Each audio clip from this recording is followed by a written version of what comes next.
Instagram ரீல்ஸில் ஒரு வாட்டியாவது இவரை நம்ம ரீல்ஸில் பார்த்துருப்போம். அவர் ஒரு ஸ்பீச் எடுத்து விட்டவொன்னு மார்க்கெட்டில் அப் ஆகும் டவுன் ஆகும் அது இதுன்னு இருக்கும். ரீல்ஸ்லாம் பயங்கரமாக ட்ரெண்டிங்லாம் ஆகியிருக்கு. அதிகமாக 200K லைக்ஸ் மேலே தாண்டி இருக்கு. நமக்கு எல்லாருக்கும் தோன்ற ஒரே ஒரு விஷயம் என்னன்னா, இவர் யார், இவர் வந்து ஒரு ஸ்பீச் குத்தனை ஏன் இந்த மாதிரிலாம் ஆகுது, மார்க்கெட் எப்படி அப் ஆகுது, மார்க்கெட் ஏன் டவுன் ஆகுது, இல்லை புரியல என்னங்க எனக்கு ஒண்ணுமே புரியல. அதுதானப்பா எனக்கும் புரியல. இவர் பற்றி அப்படின்னா இவர் வந்து அச்சீவ் பண்ணிட்டார் அப்படின்ற மாதிரி நமக்கு ஒரு சில தாட்ஸ்லாம் நம்மக்கிட்ட இருக்கும். இப்போ நம்ம தமிழ்நாட்டில் ரீசெண்டாக ஷேர் மார்க்கெட்டை பற்றி நம்ம அதிகமாக டிஸ்கஸ் பண்ண ஆரம்பிச்சிட்டோம். இந்த ரீல்ஸை போட்டோன்னு அதிகமாகவும் ட்ரெண்டிங்காகவும் ஆகிருக்கு. இதை பற்றி தான் நம்ம இந்த வீடியோவில் டிஸ்கஸ் பண்ண போகிறோம். இவரோட நேம் வந்து ஜெரோம் பவல். இனிமேல் நம்ம இந்த வீடியோவில் அவரை பற்றி பார்ப்போம்.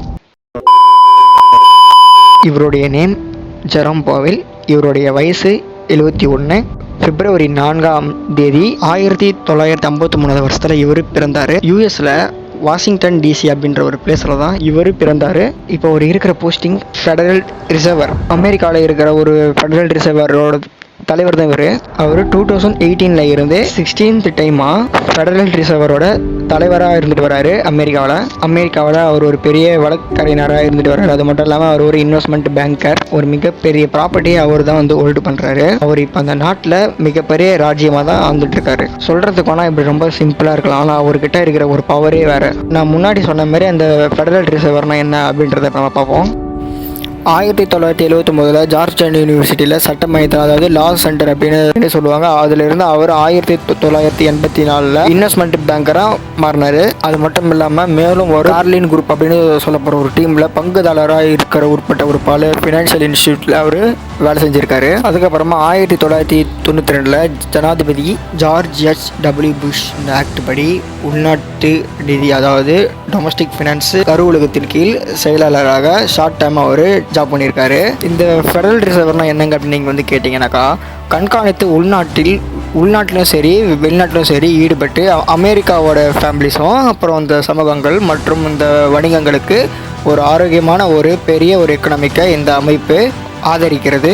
இது எல்லாம் மேனேஜ் பண்ணுறது தான் ஃபெடரல் ரிசர்வருக்கும் ஷேர் மார்க்கெட்டுக்கும் ஏதாவது சம்மந்தம் இருக்கா அப்படின்னு நீங்கள் வந்து கேட்கலாம். ஒரு சிலருக்கு இன்னும் அந்த டவுட்ஸ் வந்து இருந்துக்கிட்டே தான் இருக்கும். சம்மந்தம் இருக்கிறதுனால தான் அந்த ரீல்ஸில் கிராஃப் அப் அண்ட் டவுன் ஆகிருக்கு ஷேர் மார்க்கெட்டில். ஸோ நான் சொல்கிறேன் என்ன இது அப்படின்றத.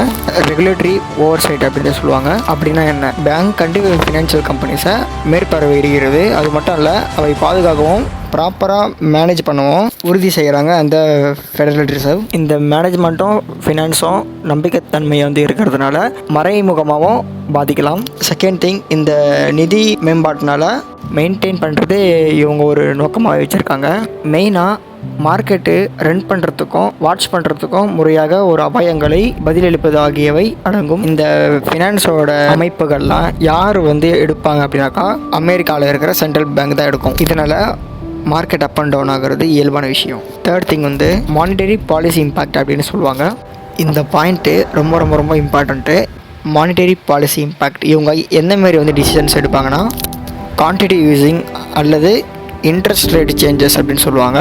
இந்த 2 விஷயந்தான் பங்குச்சந்தையில் உட்படுற ஒட்டுமொத்த எக்கனாமிக் மற்றும் இதோட நிதி சந்தைகளோட தாக்கத்தையே பெருசாக ஏற்படுத்தும். எந்த அளவு அப்படின்னாக்கா, இன்ட்ரெஸ்ட் ரேட்டை கம்மி பண்ணுறது, கடன் வாங்கிறது, இன்வெஸ்ட்மெண்ட்டை தூண்டுறது, ஷேர்ஸோட வேல்யூலாம் இன்க்ரீஸ் பண்ணுறது, இது எல்லாமே தாக்கத்தை தான் ஏற்படுத்தும். லாஸ்ட்டாக நம்ம பார்க்க போகிறது எக்கனாமிக் இண்டிகேட்டர்ஸ். இந்த எக்கனாமிக் இண்டிகேட்டர்ஸ்னால் பங்குச்சந்தையில் இருக்கிற மற்றும் இந்த ஃபெடரல் ரிசர்வ் ஆகிய இரண்டுமே எக்கனாமிக்கோட இண்டிகேட்டர்ஸு, ஜிடிபியோட growth, unemployment rates, inflation cost, customer spending, இந்தமாரி ஒரு சில விஷயங்கள் எல்லாமே அவங்க கவனம் செலுத்துவாங்க.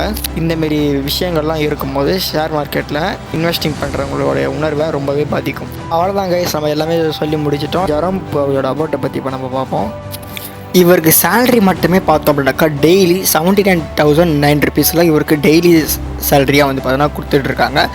வீக்லி சேலரி வந்து பார்த்தோம் அப்படின்னாக்கா 3,95,045 ருபீஸ் இவருக்கு வீக்லி சேலரியாக வந்து கொடுத்துட்ருக்காங்க.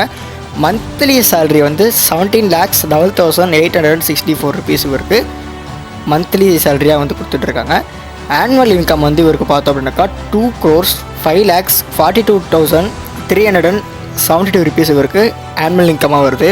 ஒரு வருஷத்துக்கு 2 கோடி ரூபாய் சம்பாதிக்கிறாரு. இவருடைய சொத்து மதிப்பு வந்து பார்த்தோம் அப்படின்னாக்கா 2019 எக்கனாமிக் ரிசர்ச்சை கால்குலேட் பண்ணும்போது அவங்க என்ன சொல்கிறாங்க அப்படின்னாக்கா தோராயமாக $20 மில்லியன் $55 மில்லியன் வரைக்கும் தான் இவரோட சொத்து மதிப்பு இருக்கும் அப்படின்றத சொல்லப்படுது. $1 மில்லியன் நம்ம இந்தியன் ருபீஸில் கால்குலேட் பண்ணோம் அப்படின்னாக்கா 8,33,67,000 கிட்ட வருது. அப்போது $55 மில்லியன் அப்படின்னாக்கா 458,51,85,000 தான் இவருடைய சொத்து மதிப்பு. இவருக்கு 1985 வருஷத்துலேயே கல்யாணம் ஆகிடுச்சு. ஜெரோம் பாவலோடைய ஒய்ஃபோட நேம் வந்து எலிசா லியோனார்ட்.